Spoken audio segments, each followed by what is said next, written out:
రుద్రవీర్య సముద్భవః అని ఆంజనేయ స్వామి సహస్రనామాల్లో ఉంటుంది. శివుడు తేజస్సు నుంచి నువ్వు పుట్టావయ్యా. ఒక కళ శంభుని విడిచి ఉర్విని చేరును రామనామమై ఇష్టదేవం అనేటువంటి కావ్యంలో ఆంజనేయ స్వామి మీదనే రచించిన పద్యం ఇది.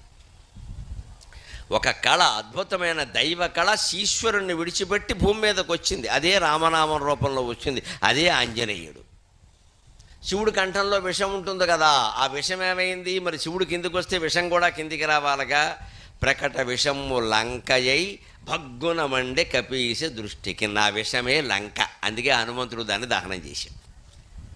విషం లంక ఎందుకేంది? విషం శివుడు దాగినప్పుడు ఏం చేశాడు? లోపలికి మింగలేదు, బయటికి కక్కలేదు.